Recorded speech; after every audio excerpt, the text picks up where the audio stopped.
কখন থেকে বসে চা খেয়েই যাচ্ছ আর কাগজ পড়েই যাচ্ছ। হ্যাঁ, এই তো এইবার যাব। এই একটা কথা ভাবছিলাম গিন্নি। তুমি আবার মাছ ছাড়াও কোনো কথা ভাবো? তাজ্জব ব্যাপার তো। ঠাট্টা করো না গিন্নি, ঠাট্টা করো না। মাছ আমার প্রাণ ঠিকই, কিন্তু তাই বলে কি আমার অন্য কোনো ভাবনা থাকতে পারে না?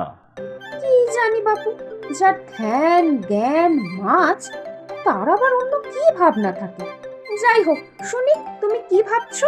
আসলে আজ আমার মনে বড় আনন্দ হচ্ছে। বাবা, তা আনন্দের কারণ কি শুনি? নিশ্চয়ই পুকুর থেকে আবার মাছ ধরিয়েছো। আমি কিন্তু এখন আর কোনো মাছ কেটে ধুয়ে রান্না করতে পারবো না। রতনের মা কিন্তু আজ আসবে না। গিন্নি, তোমার এক দোষ, না শুনেই তুমি কথা বলে যাচ্ছ। আরে আগে আমার কথাটা শোনো না। আচ্ছা বলো। এই সেদিন সেদিন বংশীর মেয়ের মুখে ভাতে সবাই একসাথে আমার পুকুরের মাছ খেলাম। কত আনন্দ হলো! একসাথে ভাগ করে খাওয়ার যে আনন্দ, যে তৃপ্তি, সেটা আমি আমার পুকুরের এত মাছ একা খেয়েও কোনোদিন পাইনি। যা, তাও ভালো বুঝেছো। হ্যাঁ, তাই আমি ভাবছিলাম যে আমার তো কম করে 10-12টা পুকুর আছে, আর তাতে মাছের সংখ্যা কিছু কম নয়। তাই ওই বংশীকে যদি প্রতিদিন একটা পুকুর থেকে কিছু মাছ দেই বিক্রি করার জন্য, তাহলে ওর সংসারেরও কিছুটা সুরাহা হবে, আর ওর থেকে মাছ কিনে বাকি সবাই খেতেও পারবে। মানে সবাই মিলে এইভাবে একসাথে ভাগ করে খাওয়া যাবে, কি বলো? হ্যাঁ, ভগবান সহায় হয়েছে। মুচলি বাবার মাথায় যে মাছ ছাড়াও একটু সুবুদ্ধি হয়েছে, এই রক্ষে। খবরদার গিন্নি, তুমি ওই নামে আমাকে ডাকবে না। কুজনে কুকথা রটায়, আর তুমিও সেই নামে আমাকে ডাকবে? লোকে তো আর মিছে কথা কিছু বলেনি, গায়ে আষ্টে গন্ধ তোমার। তা আমিও তো বাপু এত বছর বিয়ের পর এই প্রথম তোমার মুখে এত ভালো কথা শুনলাম। তুমি নাকি তোমার মাছ দেবে লোককে বিক্রি করতে। কেউ শুনলে তো বিশ্বাসই করবে না। লোকের কথায় কি আসে যায় বলো তো? হ্যাঁ, আমি একটু কিপটে ঠিকই, কিন্তু সেদিন সবাইকে খাইয়ে আমি যে আনন্দ পেয়েছি, তা আমি বারবার পেতে চাই। তা তুমি যখন মনে মনে সব ঠিকই করে ফেলেছো, তখন গিয়ে বংশীকে বলেই দেখো।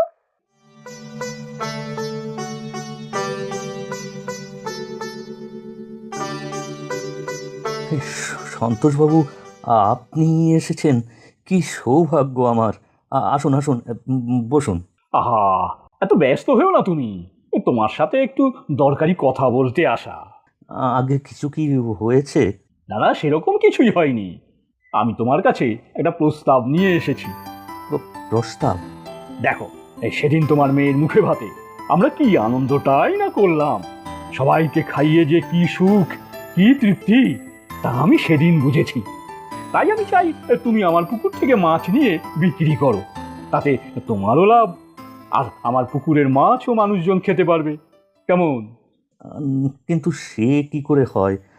আপনার পুকুরের মাছ আমি কি করে? তাই এটা ভেবো না যে আমি তোমাকে দয়া করছি, এটা ভাবো যে তুমি আমাকে সাহায্য করছো। হ্যাঁ, তুমি পুকুর থেকে মাছ ধরবে, বিক্রি করবে, পরিশ্রম তোমার, লাভ তোমার, আমি শুধু লোকজন খাবে সেই তৃপ্তিটুকু পেতে যাই। হ্যাঁ, আপনি মান্যিগণ্যি লোক, আপনি যা বলবেন তাই হবে। তাহলে আর দেরি কিসের, কাল থেকেই লেগে পড়ো। বংশী, দাও দেখি ভালো একখানা কাতলা মাছ। কালকে মাছটাও এত সুস্বাদু ছিল কি বলবো। মাছ পেয়ে তো আমার গিন্নি খুব খুশি। দাও ভাই, আমাকে ভালো চিংড়ি দাও তো।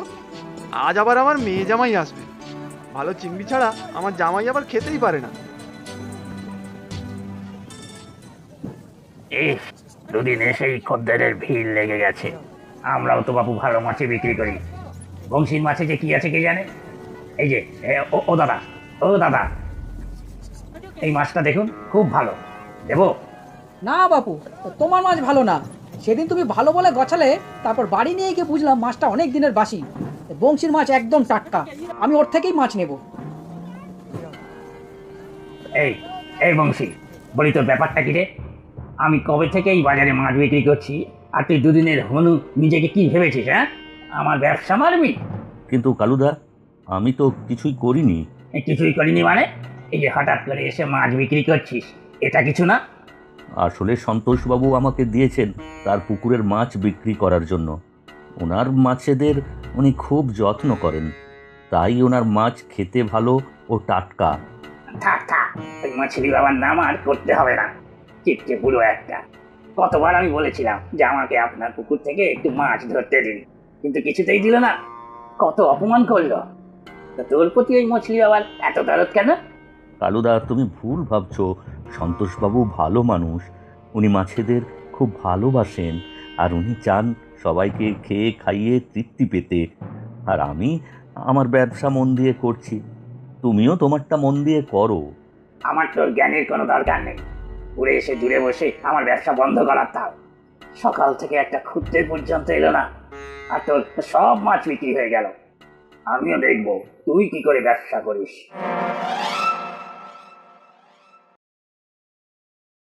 আরে বংশী যে, এসো এসো এসো। তা সব ভালো তো? ব্যবসা কেমন চলছে? আগের ব্যবসা ভালোই চলছে। আপনার পুকুরের মাছ স্বাদে আর ওজনে দুটোতেই সেরা, তাই খদ্দেরের ভিড় লেগেই থাকে। বাহ বাহ, এ তো বেশ ভালো খবর। মানুষজন আমার পুকুরের মাছ খাচ্ছে, এ শুনেও তৃপ্তি।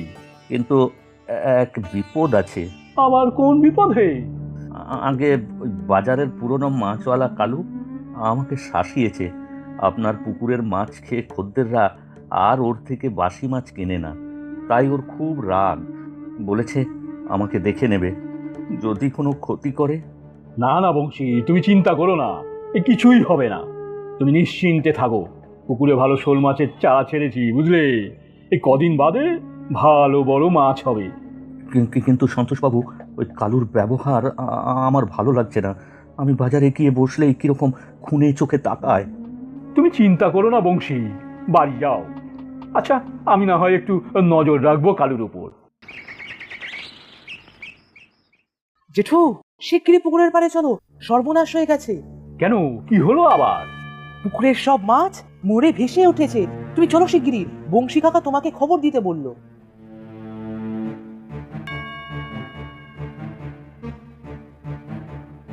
দেখুন সন্তোষবাবু, দেখুন কি সর্বনাশ হয়ে গেল, কি সর্বনাশ হয়ে গেল। দেখুন সব মাছ মরে গেছে। আমার এত স্বাদের মাছ, হায় হায় হায় হায়, আমার এত শখের মাছ, হায় হায় হায় হায় হায় হায়। জেঠু, বংশী কাকা, চলো ঘরে চলো। এ কাজ কে করেছে জানতেই হবে। আমার সন্তান সম মাছ সব। এ কাজ কালুর ছাড়া আর কারো নয়। কিন্তু প্রমাণ ছাড়া কাউকে দোষ দেওয়া যায় না। তুমি কি করে প্রমাণ করবে যে এ কাজ কালুর? হায় হায় হায়, আমার এত স্বাদের মাছ। বংশী কাকা বাজারে যাবে না? কি যে সর্বনাশ হয়ে গেল, আর বাজারে নিয়ে যাওয়ার মতো মাছও তো নেই।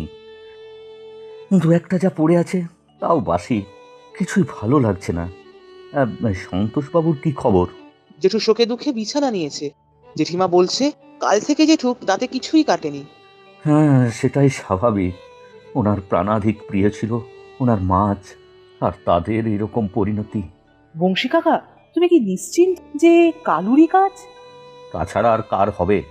যেভাবে আমাকে শাসিয়েছিল তাতে তো তার কাজই মনে হচ্ছে, কিন্তু কোনো প্রমাণ নেই।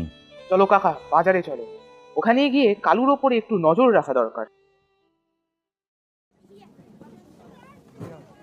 কাকা, কালুর দোকানের মাছগুলো দেখেছো? জেঠুর পুকুরের মাছ মনে হচ্ছে না? একদম টাটকা আর ওজনেও বেশ বড়। যে এতদিন বাসি মাছ বিক্রি করতো, সে কি করে এত ভালো মাছ পেল? তাই তো দেখছি, কিন্তু প্রমাণ ছাড়া তো কিছু জিজ্ঞাসা করাও যাবে না। এই কালুদা, তুমি এত ভালো মাছ পেলে কোথা থেকে? এটা তো সন্তোষ জেঠুর পুকুরের মাছ। মাছের গায়ে কি নাম লেখা আছে রে? এ মোটেই ওই মছলি বাবার পুকুরের মাছ নয়। হ্যাঁ, ওটা ওখানেরই মাছ, তুমি চুরি করেছো। এই, একদম বাজে কথা বলবি না। নিজেদের দোকানে খদ্দের নেই, তাই আমার দোকানের খদ্দের ভাগাবার মতলব? আরে না না কালুদা, আমরা তোমার খদ্দের ভাগাবো না। আর ভাগাবি বা কি করে? দোকানে তো মাছই নেই। দুদিনের ছোকরা উড়ে এসে জুড়ে বসে আমার ব্যবসা নাকি নষ্ট করবে। যত সব। কাকা, মনে হচ্ছে জেঠুর পুকুরের মাছও চুরি করেছে, আর বাকি মাছগুলো বিষ দিয়ে মেরেছে, যাতে তুমি মাছ বিক্রি করতে না পারো। আরে ঠিক আছে, এখন চুপ কর, এর একটা বিহিত করতেই হবে। আরে সন্তোষবাবু, আপনি এই শরীরে আপনি এখানে এলেন কেন? আমাকে ডেকে পাঠালেই তো পারতেন। না না, আমি ঠিক আছি বংশী, আমি ঠিক আছি। আমি একটা দরকারি কথা বলতেই বাজারে এলাম। আমার বটতলার পুকুরটা চেনো তো, ভালো মাছ হয়েছে। কাল সকালে ওখান থেকে মাছ নিয়ে এসো কেমন? আর যাওয়ার সময় আমার বাড়ি একবার হয়ে যেও।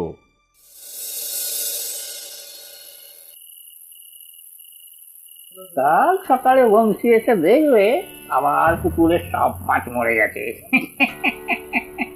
আমার ব্যবসা বন্ধ করার তাও বেটা, নিজেদেরই ব্যবসা উঠে গেছে। আগে জাল ফেলে কিছু মাছ ধরে নি, তারপর পুকুরের জলে বেশ মেশাবো। হ্যাঁ, এই এখানে একটা হাড়ি দেখছি, এত রাতে কে এখানে হাড়ি রেখে গেল? যাকে যাক, আগে জাল ফেলি, তারপর দেখবো হাড়িতে কি আছে।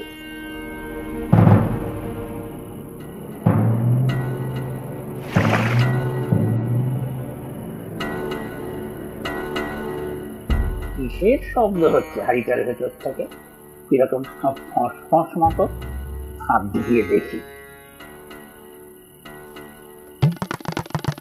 ওরে বাবা রে, বাঁচাও বাঁচাও, সাপ সাপ, ওরে বাবা রে, বাঁচাও বাঁচাও বাঁচাও।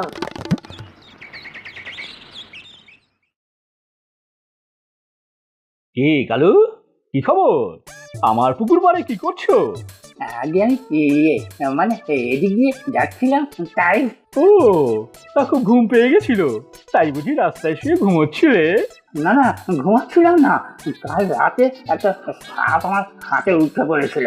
ওইখানে একটা হাড়ি ছিল, তার ভিতর ছিল সাপটা। কি এই সাপটা বুঝি? এইটাই, ওরে বাবা রে, ওরে বাবা রে। তা কালু, আমার পুকুরে চুরি করতে এসে সাপের কবলে পড়েছিলে তাহলে? না না, আমি আমি আমি চুরি করিনি। ঠিক করে বলো কালু, না হলে আবার সাপটা গায়ে ছেড়ে দেবো। বলছি বলছি বলছি, আমি এসেছিলাম মাছ ধরতে, আর পুকুরে বিষ মেশাতে। আগের বেলা তাই করেছিলাম। দেখেছেন সন্তোষবাবু, আমি বলেছিলাম না এই কালুরই কাজ। আমিও বুঝেছিলাম, কিন্তু প্রমাণ তো ছিল না। আমার নামও মছলি বাবা, আর আমার সন্তান সম মাছেদের তুমি মেরেছো, তাই এই ফাঁদ। তাই তো কাল বাজারে গিয়ে জোরে জোরে বংশীকে এই পুকুরের কথা বললাম, আর হাড়িতে রবারের সাপ রাখলাম। ফাঁদে চোর পড়বেই জানতাম। কিন্তু বংশী কাকা, কালুদা কিন্তু তোমার একটা কাজ এগিয়ে রেখেছে। আমার কাজ? হ্যাঁ, ওই কালুর ফেলা জালে প্রচুর মাছ পড়েছে দেখো। এবার তুলে ফেলো আর বাজারে চলো। তোমাকে আর কষ্ট করে জাল ফেলতে হলো না বংশী। আমাকে ক্ষমা করে দিন, আমি আর কখনো এইরকম করবো না। সন্তোষবাবু, কালুদাকে ক্ষমা করে দিন। আমি রাগের বসে এই কাজ করেছি, আমি নাটক বলছি, এই আমি টান বলছি, আর করবো না। আমি সাপটা সরাও, ওরে বাবা, আমি খুব ভয় ভাই, এই সাপটা সরাও, আমি আর করবো না। এটা নকল সাপ, তোমাকে ফাঁদে ফেলার জন্যই এই ব্যবস্থা। বাবা, আমি মছলি বাবা, আমার সাথে চালাকি।